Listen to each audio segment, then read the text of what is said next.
crazy. That acceptance piece is so massive. To just reframe unconditional love to fully accept everyone and everything right now, no matter what, that's easier for me to grasp onto and hold on to during emotional woes. Yeah. You know, and when other people do things, you know,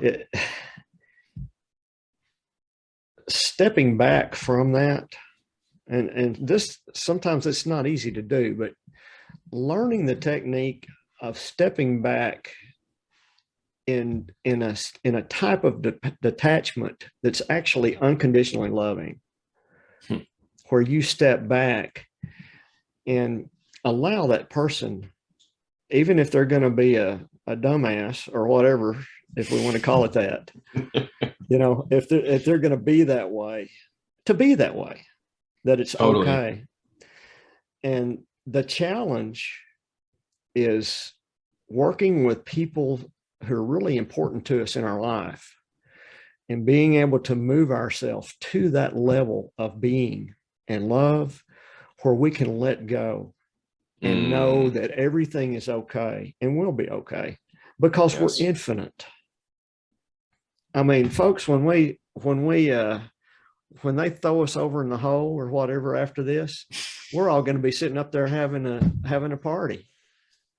Right. Oh my God, I'm glad I made it home finally. Congratulations, John. Congratulations, Tyler. You made it over. Yeah. Yeah. You know, it's not the dying that's the hard part. It's being born. Ooh. It's the born part. It's not the dying part. Speak to that. When you're being born, you're having to compress yourself, compress all of your energies, and and cut your knowledge off. And it's a harrowing experience. Wow. And when you die, it's a release. You're going back into your natural state. You're expanding back. You have to compress yourself to get in your meat sack. Right. That's wow. There's a podcast I listened to with Aubrey Marcus, and he had two people, Zach Bush, who's a doctor and has been he's delivered. Or he doesn't even use the term delivered. He uses a different term. He's been a catalyst or a conduit in the delivery of, you know, over 10,000 babies all around the world too. He's served in all these different environments, and he went really deep.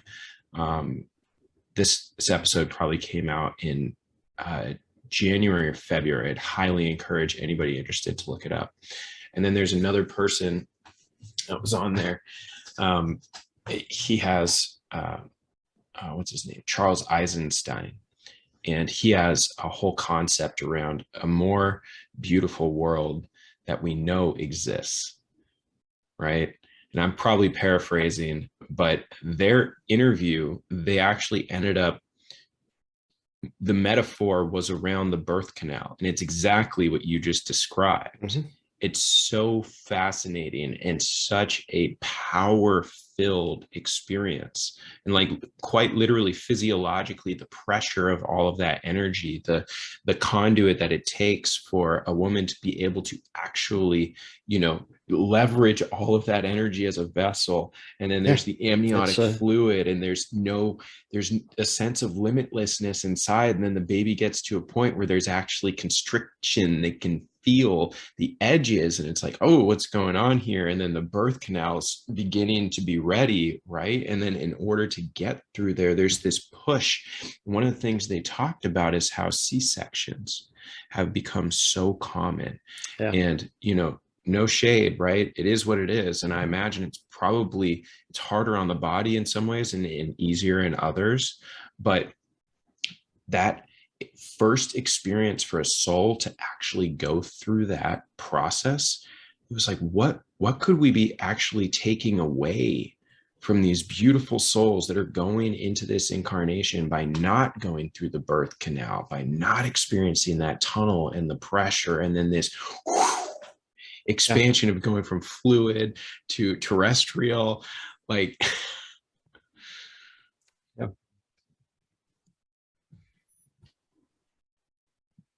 It's a interesting thing to think about that. Sobering. Very sobering. I haven't heard anybody describe that, dying is easy, but being born, right? That process of birthing, because thinking through it in that cyclic way. I was actually with my grandma when she took her very last breath. I was actually holding her. This was about 5 years ago.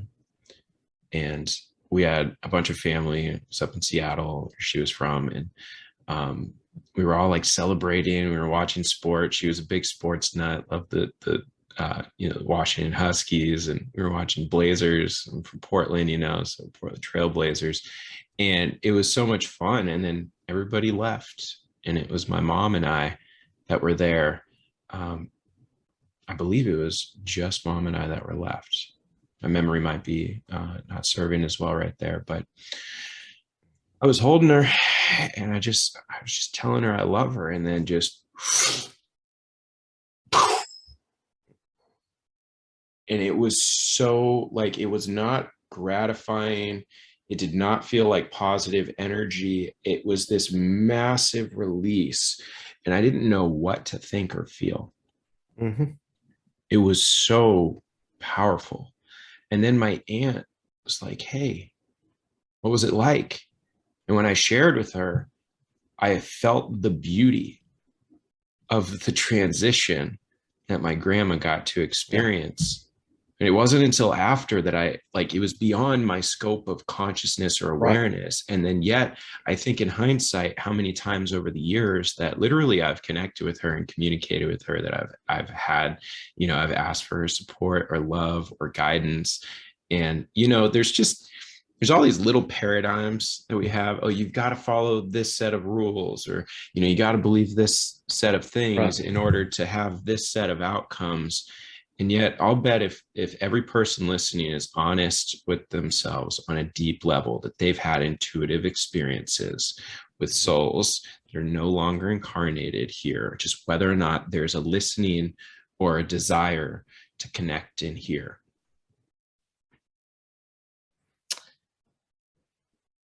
Yes. I have communicated with some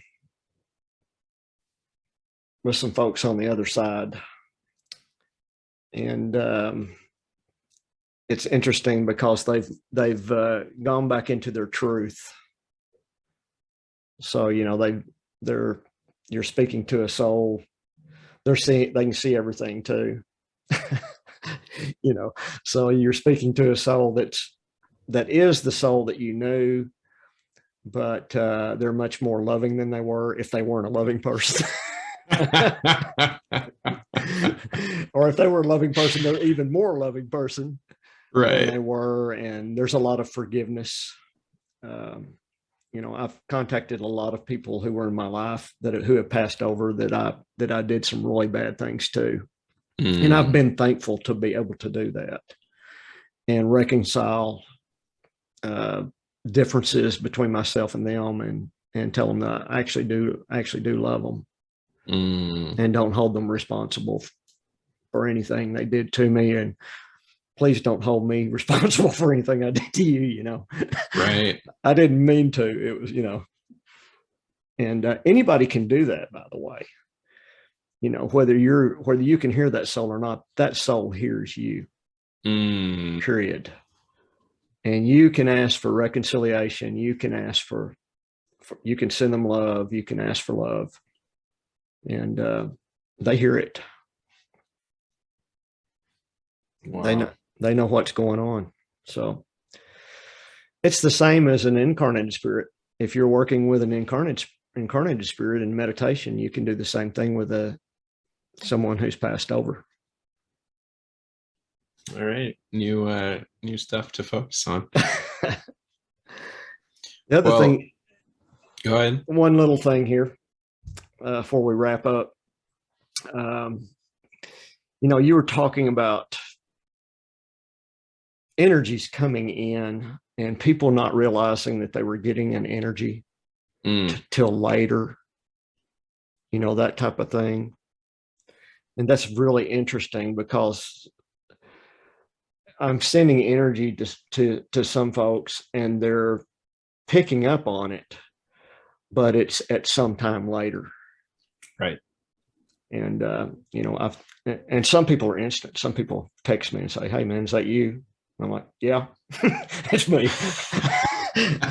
So if you, you can feel it later like that, which is an interesting observation. So if you're sending energy or healing to somebody, it's not always right then. I've come to that realization that it can happen. It will happen, but it can happen a little later on, or that's been my experience with it. Yeah, it's very interesting. As we in the tribe have formed, so you transform tribe. This is it's not just like tribe, but this is actually a group that you as a listener can absolutely seek out and check out at utransform.com. This is community that's embodying everything that we are discussing. Quite literally, these are the conversations. This is what's happening, and so. Would you like to speak a little bit about, this idea of tribe and, what it means to you and why you transformed is taking it to the next level to be able to connect with everybody and, and create this cohesive community of expanding souls? Yeah, we've been very, very motivated in the last 6 or 8 months anyway, to bring a format that all of us souls who are connecting together in this powerful way, to build what we call the tribe, where we're all coming together in a place where we can provide support to each other, where we can provide tools. The tribe that we're building is going to have meditational tools, energy work, programs. We've developed some really nice transformational programs that are going to be in the for the tribe. So when you become a member of the tribe, you get all of this transformational technology, and you have people who are just like you wanting to experience, which is the greatest thing. I mean, that we're all the greatest thing. Yeah, and we're all together in this, and we've done things lots of different ways over the last few years. We've been working toward bringing this together in a way that makes sense, and we've been very careful about how we're doing this and the things that we do, how we do them, to stay in our framework.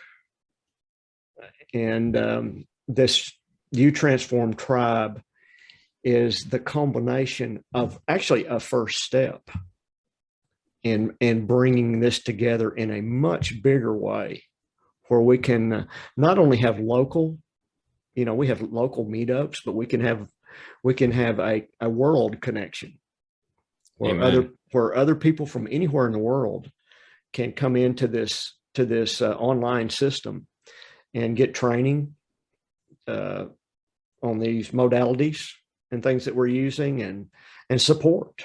I mean, we have methods to get help, not only from Michael and I in the system, but everyone else like yourself and other members who have been on this journey. So for new people, I mean, I can't imagine a better resource than to come into the tribe with people who have already been doing this and are there to give you their, what they know. And embrace with full acceptance, with full heart openness. Like, that's one of the biggest things that I've been blown away by by yourself, by Michael. The community that you guys have formed is just so special. Like there's all of these like subsets, like there's pockets, right? And then everybody actually connects. But everybody has like their sub tribes that have been forming, and it's so special. But I think part of the genesis here is to formalize and organize in the same way as you guys did with all of your martial arts experience and trainings. You had a dojo, and so this is a dojo, a place for all of us souls that are intrigued, that are interested in conversations like this. The only reason you're hearing this right now is because clearly you're vibing on the same wavelength. So it's an opportunity to actually connect, but it is for the doers. It is for the beers. This is not just like, hey, I signed up so I can get a t-shirt or something. Like, no, we're all doing the things, right? And we want to be around and expanding with those that are doing and being. Yeah, this is a focused, committed group of individuals who are really working hard to become something greater than we've been, and to step into abundance. Step into abundance, step into relationships with individuals who are on the same path as us in this love. Yes. And build this new planet, this new way of being. So it's exciting. Very exciting.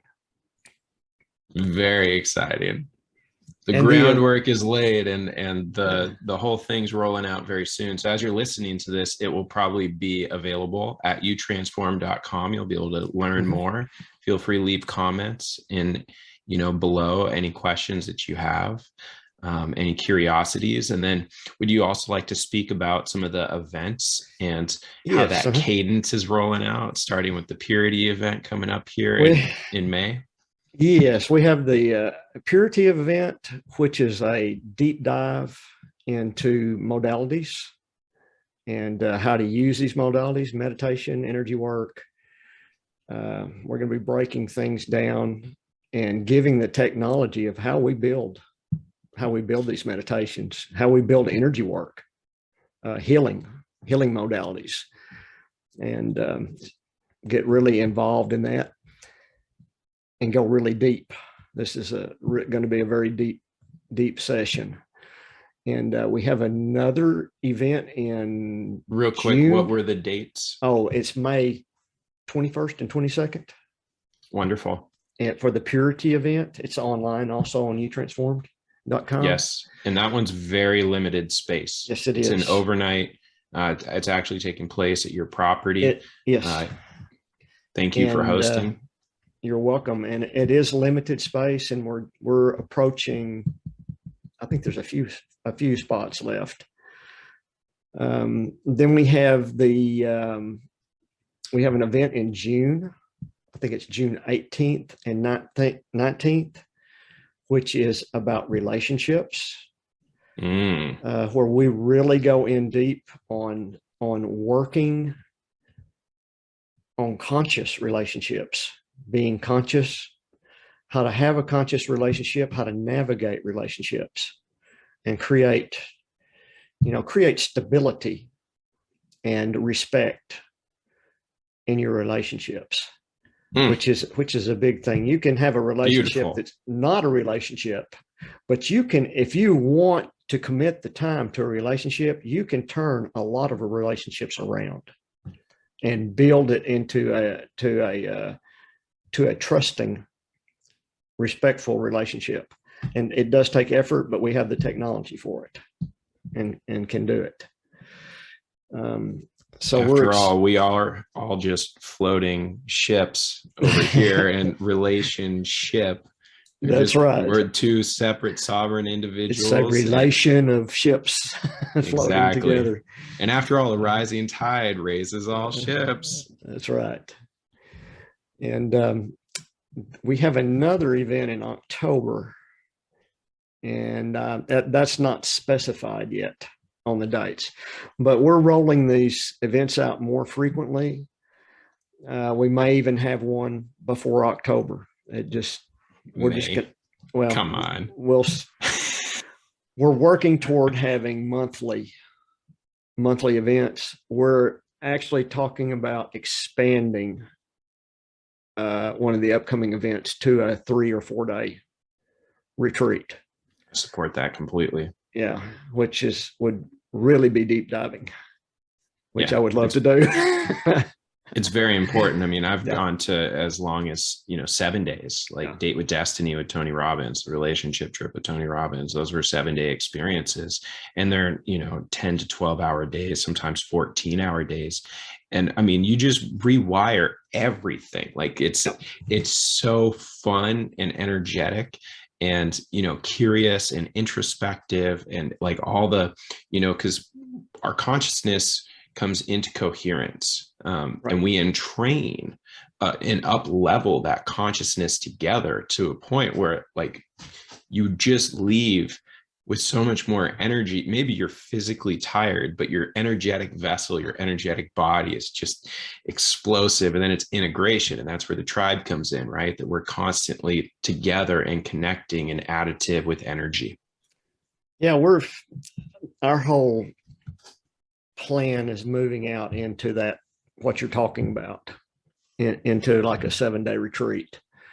We're building the mechanisms with the material that we have in order to do that in a cohesive way. And, we already know 2 days we're just getting everyone to where they need to be in 2 days. Hey, just like the push-ups, sometimes when I started doing push-ups, I couldn't even get one. And my trainer was like, he was like, hey, I don't care. Just if you can only do part of a push-up, keep doing just a part of a push-up. And guess what? I got to a full push-up. You'll get there. So yeah, it's that way. And we have, we're really excited about it. It's going to be, for us, the events are like icing on the cake.